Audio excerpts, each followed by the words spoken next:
पढ़ने के लिए सिर्फ एक ही रीजन होता है कि I have to get good marks, I have to be successful in my life. और ना पढ़ने के लिए 100 बहाने। तो now you must be thinking कि वो क्या बहाने हैं, हम तो कोई बहाने बनाते नहीं हैं, तो फिर ये सब क्यों। तो अगर आप ऐसा सोचते हैं कि आप कोई बहाना नहीं बनाते ना पढ़ने के लिए, तो आप बिल्कुल गलत हैं, क्योंकि here I am going to tell you so many excuses which are being made by most of the children. Means अगर हम बात करें कि कितने परसेंट, तो आई थिंक 90 से बच्चे होते हैं जो बहाने बनाते हैं, तो आई कैन से कि 95% of the students are like that. सिर्फ 5% बच्चे ही वो जिनको अपनी लाइफ का एम पता होता है, जिनको ये पता होता है कि पढ़ाई की उनके लिए क्या इंपॉर्टेंस है, अच्छे मार्क्स की उनके लिए क्या इंपॉर्टेंस है। तो अब हम यहाँ पर उन 5% बच्चों को साइड में करके हम बात कर रहे हैं 95% बच्चों की जो कि बहाने बनाते हैं। तो अब आप सोच रहे होंगे कि कौन होते हैं वो बच्चे ऐसे और क्या बहाने बनाते हैं। तो चलिए पहले स्टार्ट करते हैं। सबसे पहले मैं आपको बहाने बताऊंगी, फिर मैं उनके सॉल्यूशंस बताऊंगी कि अगर आप ऐसा बहाना बनाते हैं, अगर आप ऐसा सोचते हैं, ऐसा कोई एक्सक्यूज आपके पास है ना पढ़ने का, तो आप उसको कैसे सॉर्ट आउट कर सकते हैं और मैं क्या करती थी उन सिचुएशंस में, क्योंकि मेरे साथ भी वो सारी प्रॉब्लम्स थी जो मैं इस वीडियो में डिस्कस करने वाली हूँ। तो लेट्स स्टार्ट। हमारा जो सबसे पहला एक्सक्यूज होता है, सबसे बड़ा बहाना जो अब भी इस वक्त पे बच्चों का है कि डेट शीट तो आई नहीं है, पता है नहीं पेपर कब होने, तो अभी से पढ़ना क्यों स्टार्ट कर दें। और इस साल तो वैसे भी कोविड है, पता नहीं पेपर कब होंगे कब नहीं होंगे। तो guys you are making a big mistake over here. सबसे बड़ी गलती, क्योंकि जब डेट शीट आएगी तो आपको पता भी नहीं चलेगा कि ये क्या हो गया, आपने तो बुक्स खोली ही नहीं और ये तो एग्जाम की डेट सामने आ गई, तब आपको कोई रिलीफ नहीं मिलेगा। तो आप इस चीज़ से बिल्कुल बचने की कोशिश ना करें कि डेट शीट नहीं आई। तो अभी अगर मैंने इससे पहले वाली मेरी वीडियो चेक कर लें, उसमें मैंने बता दिया है कि आपके एग्जाम 15 फेब से ही होने वाले हैं, प्रैक्टिकल एग्जाम्स भी होने वाले हैं, सब कुछ होने वाला है। तो अब इस सिचुएशन से मैं रिलेट नहीं करती, because in those days means there was no any such thing. तो लेट्स मूव ऑन टू बहाना नंबर 2। तो हमारा बहाना नंबर 2 है कि हमारे घर में तो जगह ही नहीं है। मीन्स छोटा सा घर है, एक ही रूम है, सारे वहीं पे रहते हैं, तो मैं कैसे पढ़ाई। Very genuine reason. बहुत सारे बच्चों की प्रॉब्लम है, जेन्युइन प्रॉब्लम है कि अब सबके घर में तो ऐसा होता नहीं है कि सबको एक अलग अलग रूम मिल जाए और आपको भी एक अलग रूम मिला हुआ है और आप उसमें बैठ के पढ़ाई कर लो। रूम एक ही है तो क्या करें। तो अब यहाँ पर मैं आपको अपने बारे में बताती हूँ। मेरे साथ ऐसी प्रॉब्लम नहीं थी कि मेरे पास एक ही रूम था या कुछ था, हमारा घर गुड इनफ था, मीन्स अच्छे खासे रूम से सब कुछ था। अब लेकिन प्रॉब्लम ये थी कि मैं अपना रूम अपनी सिस्टर के साथ शेयर करती थी, अपनी बड़ी सिस्टर जो कि मुझसे 6 इयर्स ओल्डर है। अब रात को पढ़ते वक्त क्या प्रॉब्लम आती थी कि उसको लाइट ऑफ करनी होती थी, तो सोना होता था। वो मीन्स वो तब कॉलेज में थी, जब मैं स्कूल में थी। तो व्हाट डिड आई डू कि मैं क्या करती थी, मैं अपने किचन में बैठ के पढ़ती थी। तो नो मीन्स अगर where there is a will there is a way. अगर आपको पढ़ना है तो आप कोई भी तरीका सॉर्ट आउट कर लेंगे। आप अपने ड्राइंग रूम में जाके पढ़ो, आप अपने किचन में बैठ के पढ़ो, आप कहीं भी जाके बैठो, लेकिन बहाना मत बनाओ, क्योंकि ये सिर्फ एक एक्सक्यूज है ना पढ़ने का और टाइम निकल जाएगा तो आपको पछताना पड़ेगा। तो बहाना नंबर 3 है कि घर पे इतना शोर होता है, पेरेंट्स लड़ाई करते हैं, कभी छोटे भाई बहन लड़ाई करते हैं, तो हम नहीं पढ़ सकते। तो सबके घर में ये प्रॉब्लम है, बहुत ऑब्वियस है, मेरे घर में भी होता था। We had a big family, तो दिन के टाइम शोर शराबा होता था, सब बैठ के बातें करते थे, गप्पे हाँकते थे, इंजॉय करते थे। बट अगर मेरे एग्जाम है तो मुझे क्या करना है, उनकी बातों में बैठ के पार्टिसिपेट करना है। No, What would I do? I would go to my terrace. तो मैं अपनी टेरेस पे जाकर बैठ जाती थी। विंटर्स में तो कोई प्रॉब्लम ही नहीं है, धूप में आराम से बैठो।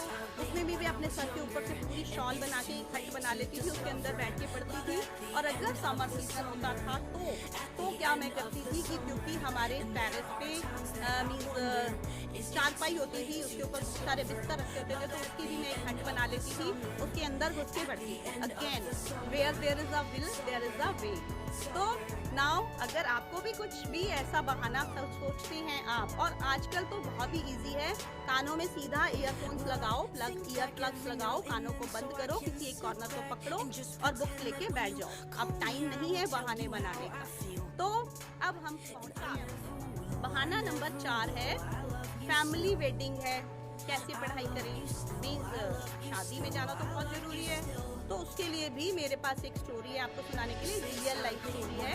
वो ये है कि जब मेरे एमए के एग्जाम थे, एमए फाइनल ईयर के एग्जाम थे, तो मेरे बड़े भाई की बारात मीन्स एक दिन बारात है, अगले दिन छुट्टी है मीन्स अगले दिन कुछ भी नहीं है, और उसके अगले दिन रिसेप्शन है, और उसके अगले दिन मेरा इंग्लिश ड्रामा का पेपर है। English drama means this was the most difficult exam of our MA English course. तो अब क्या था कि क्या कर सकते हैं, बारात में तो जाना ही था, तो आई डिड गो देयर।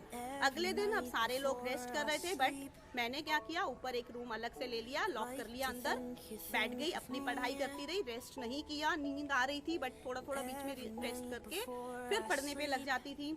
अगले दिन रिसेप्शन था, थोड़ी देर के लिए गई, तैयार होके अटेंड किया, वापस आके पढ़ने लग गई। अब अगले दिन एग्जाम में भी जाना था, फाइनल एग्जाम था, वहाँ गई, पेपर लिख के आई, मीन्स तैयारी थी, but at that time I was so tired, मुझे कुछ नहीं पता था कि मैं एग्जाम में क्या लिख के आई हूँ, क्या नहीं लिख के आई हूँ।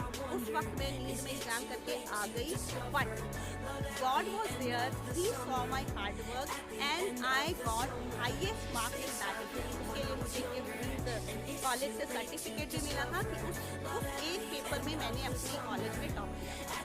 तो if you will also do any such thing, कि कोई बात नहीं, अगर वेडिंग है फैमिली में, डोंट स्किप इट, मिस मत करो, बट अपनी पढ़ाई को तो हम स्किप कर ही नहीं सकते। अगर आपके एग्जाम से तो क्योंकि वो एग्जाम आपको नहीं आएंगे, अगर आप कंपार्टमेंट लेने के मूड में हैं, अगर आप दोबारा से पेपर देना चाहते हैं तो वो आपके। तो अब हम बात करते हैं, बहाना नंबर 5 है, पड़ोस में कंस्ट्रक्शन चल रहा है, जब वो बंद होगा तो पढ़ लेंगे।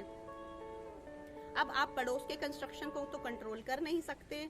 अब यहाँ पर भी क्या है कि मीन्स अगर कुछ ऐसा आपके आस पड़ोस में हो रहा है तो आपने क्या करना है कि आपको सिंपली उसको इग्नोर करना है।